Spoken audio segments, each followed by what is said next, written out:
Hey guys, absolutely Kumot here, also known as Kumot Boy, to enjoy everything and anything with the masses. And you might be wondering, what am I doing? Well, since I am the work of the anime review and Karano Shoujo is a big pile of work, and I still have my assignments to do. It's very hectic, so my solution to that is do a short gameplay of another visual novel, and it's not gonna be an hour like my Karano Shoujo gameplay. And obviously, this is a short visual novel, and I'm going to give you a description of what it is. Right, let's go. Yeah, guys, I use OBS. I am going to play a game, visual novel called True Remembrance. I'm going to read the description. True Remembrance is an ordinary tale of the ordinary days spent in an ordinary town by an ordinary girl who learns that everything in this world is extraordinary, or that nothing is. For in this world, there is a young man named Blackiris, Mnemonicide, Mnemonicide par excellence, and there is a young girl named La, sweet and warm and gentle in all the ways that count. That is their story. Well, obviously, this is in all ages, so I heard this is very interesting, and I thought of why not play it. It's somewhat an old game, also. It was first released in 2003. Alright. So, I also got a lot of my hands on other visual novels. They're pretty old. Like these games, you see, all of them are very old. This one is new because I downloaded this yesterday. Well, not really yesterday. It just came out in a torrent, and yeah. See how old this is? 2008, my guy. Anyway, guys, let's begin. Let's go full screen. It's kind of loud. It's very loud, I swear. That's why I adjusted the volume before you guys can hear this. It's very loud.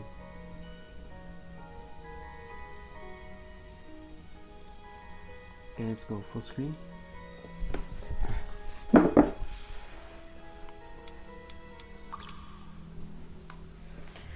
And to another adventure of visual novels.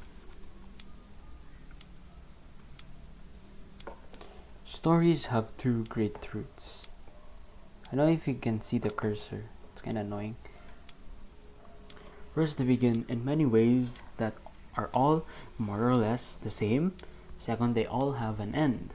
Fortunately, all great truths are lies, so there's this stuff that happens in between. All stories must have a beginning. This story begins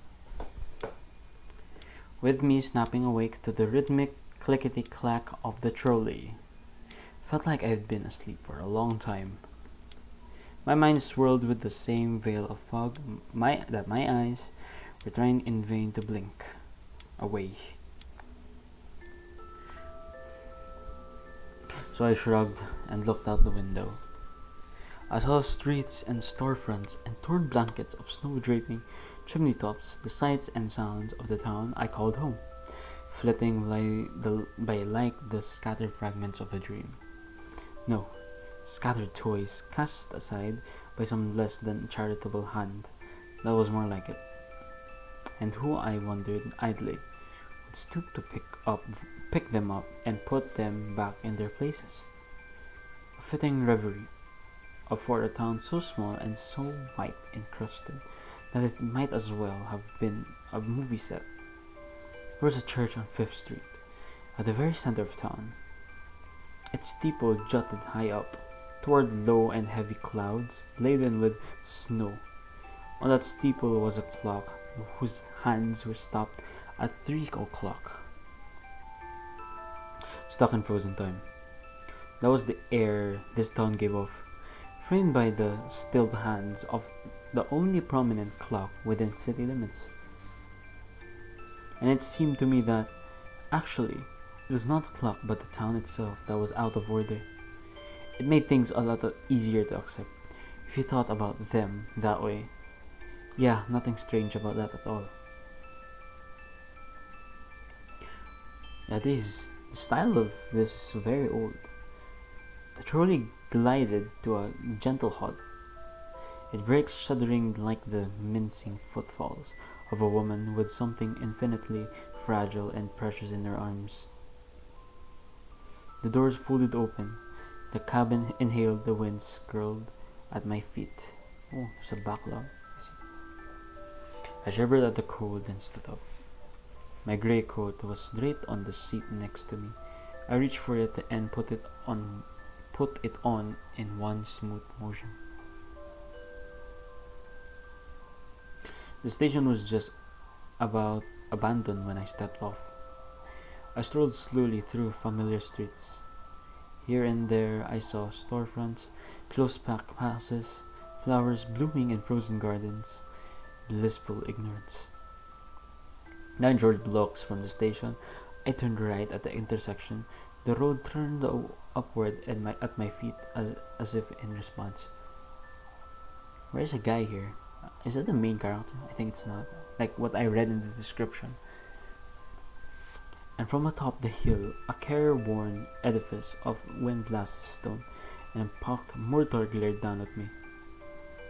So that was where I was headed, probably. Oh, so it is a guy. Are you sure? I remember reading the description. I was a girl. Anyway, with my every step, the buildings grew sparser and sparser, as if they were afraid of my destination's long shadow. Soon enough, even the cobblestones had lost their courage and fled, leaving me to face a grove of trees by myself. No more paved roads from this point on then. I could feel the soft loam clinging to my shoes with every footfall.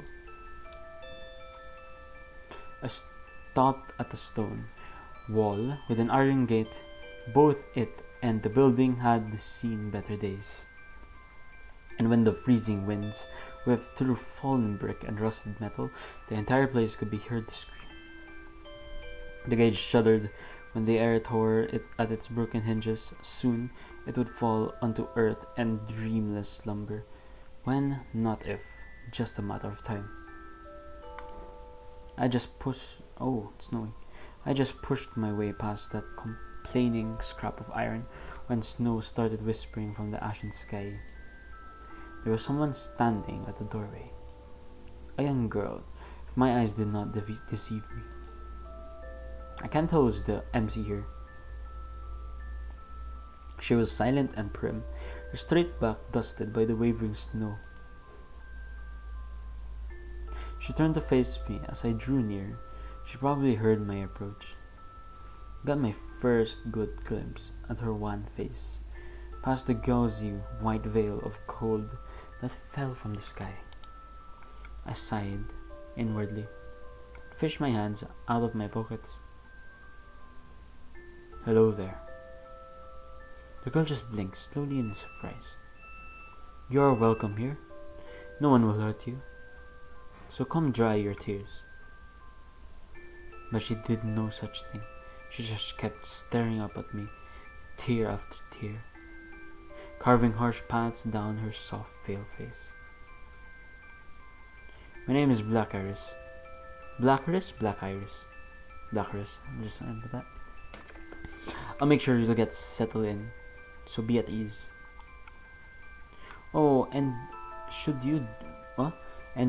you wish to call me by some other name, go right ahead, and so I won't mind. So my honored guest, if I may ask, what is your name?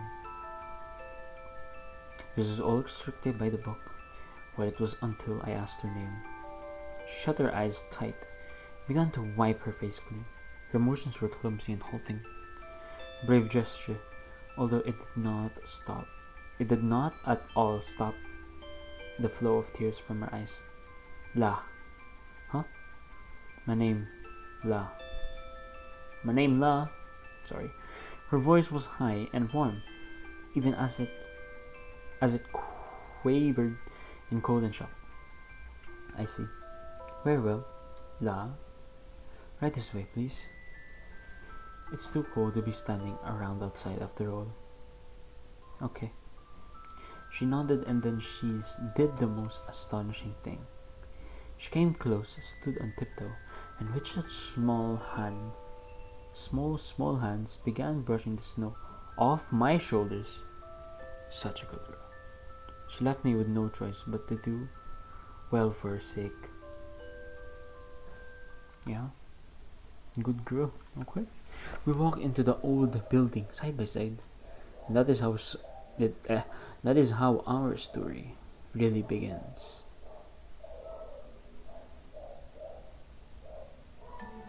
Oh, is this a movie? Okay, this is a movie. Let's watch it.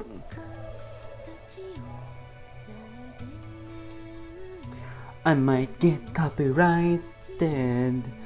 Let's mute this right now. Yo, she looks like the girl from Anohana. Okay, I'll just skip this part since I might get copyrighted. I don't want to do that. I'll just just find the starting OP of this one.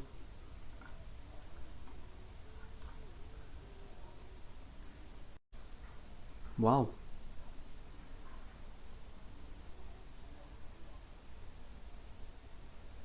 This seems promising.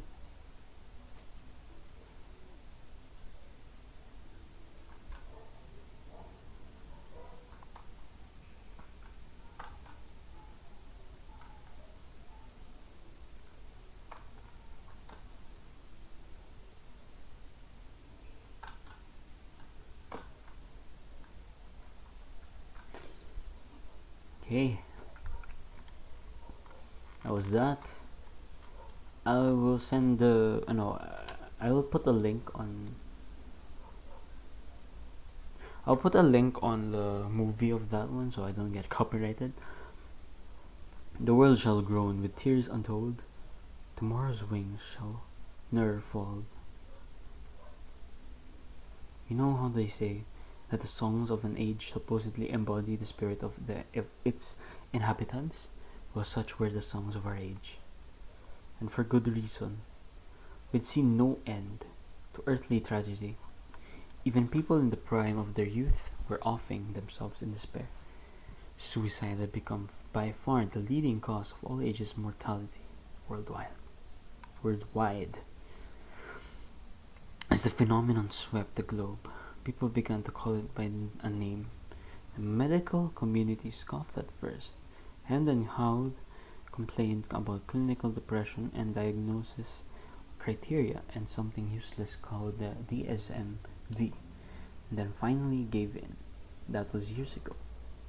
By the present day, the term the dollar was firmly established in the medical lexicon, just as the term the plague had been in ages past. Our government, of course, mobilized every resource it could in order to study and hopefully to counterattack the dollar. They established this town, for instance.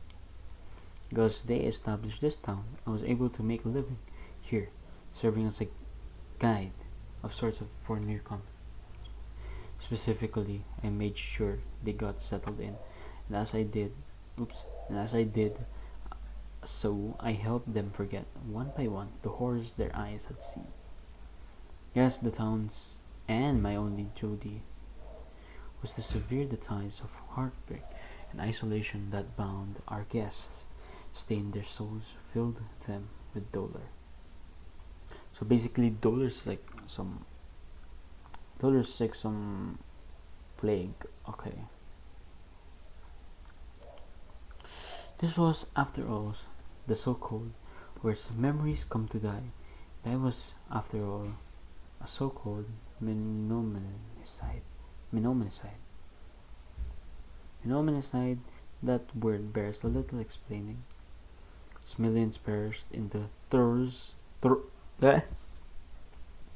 as millions In as millions perished in the throes of the dollar, the medical community took its sweet time to pronounce a consensus that even a 5-year-old would have found obvious, namely that the etiology of the dollar was this crushing feeling of sadness and helplessness that left people with no other option but self-slaughter.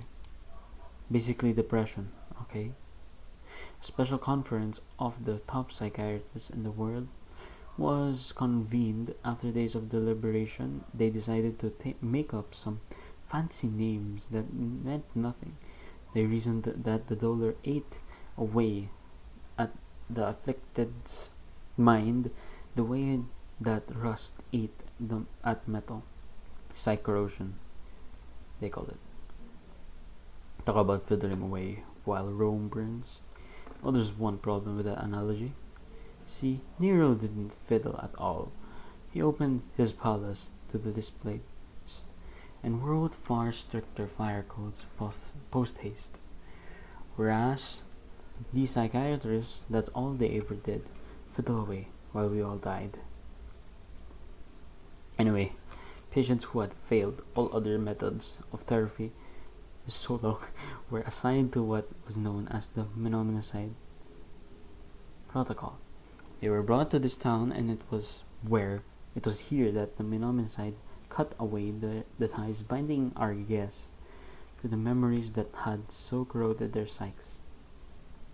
The thing was, not just anyone could become a Mnemonicide. One had to have certain qualities and inborn talents before one could even embark on the path.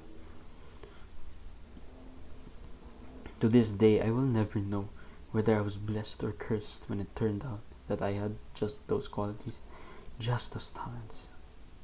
People often pulled us aside, told us how sweet and seemly it was for us to do our duty for our country, how much they envied us, idiotic, patriotic drivel like that. Drivel? None of it particularly impressed me. How do you explain? How can you explain to someone who will never understand that your every working day is a long fall to rapture and damnation?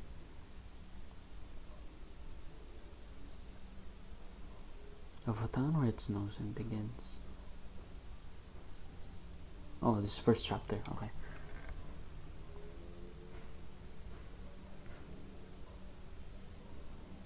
My new guest was off in the corner, staring away with their eyes downcast, the empty space, as if there were some way to trace the intricate patterns of her bewilderment in the air between us.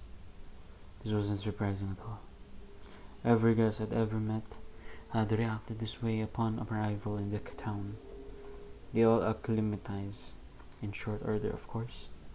Rather, they were made to in one way or another. But Lahir was still crying. It was bad, really bad. Never seen, I guess, in such pitiful shape before. Slowly, as if my gaze were a burden too heavy for her slight shoulders to bear, she lifted her head and locked eyes with me. Then she murmured, "Don't mind me. I'll be fine." Sure enough, there was still tears flowing from her eyes. Their facial expression was otherwise totally neutral. Not sad, but definitely not happy either. I've had guests say that to me before. Usually it's because they have a sorrow so deep that they themselves are numb to the fact. Oh, really? Perhaps. Oops. But I agree with you. You'll be fine. Relax, you're my guest. We'll have you better in no time at all, I'm sure. La just quirked her lips vaguely in response. So she doubted that I could do anything for her. Sorry guys, I just noticed how OBS was not catching the audio, in-game audio. I wondered how I could ever turn her cynicism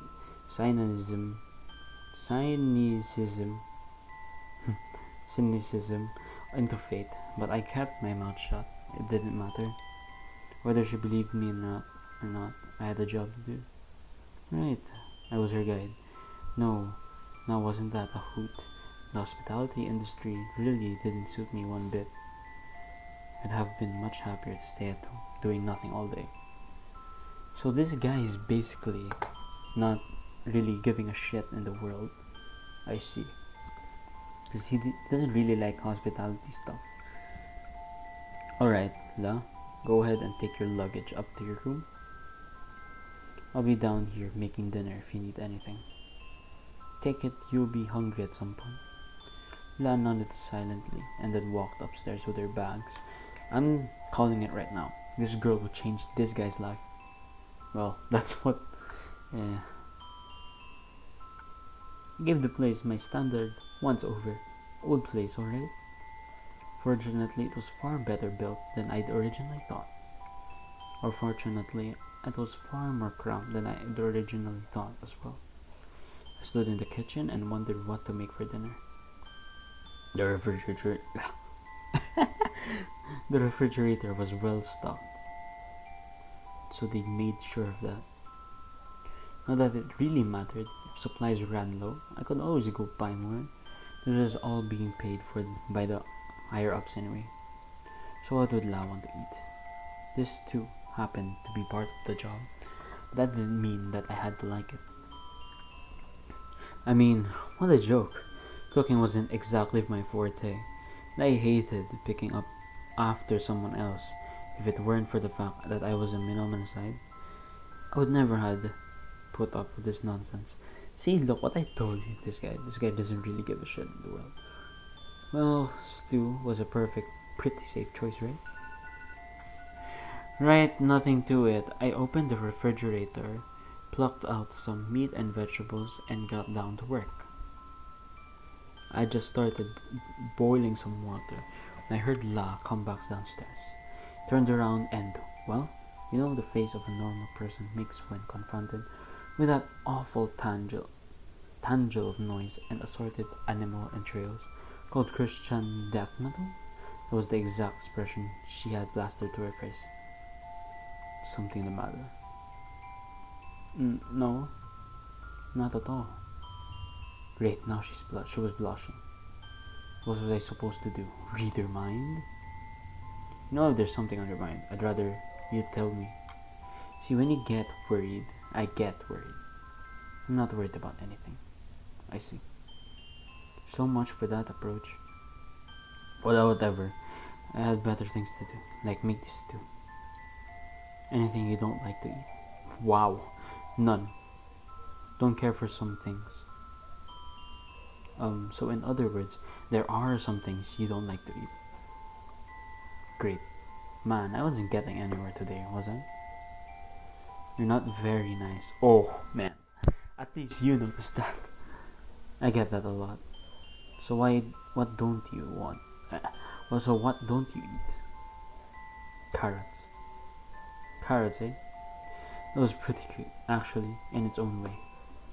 A half smile rose unbidden to my lips, but then La glared at me, and that was that. Okay, fine, no carrots then. Anything else? No. Need anything? Thank you, but I've got things under control. Just have a seat, relax. I'll have dinner ready soon. I couldn't very well have my guests cook, after all. La shot me a disappointed look, but then shrugged and walked off to the kitchen.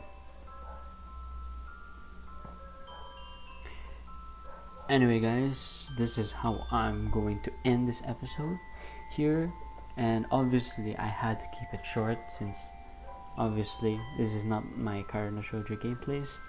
And obviously, my internet is still ball sacks. And yeah, anyway, like the video if you like it. Dislike if you don't like it. Comment, share with your family, share with your friends, share with your dog, anyone you know. And this is Kumot Boy out.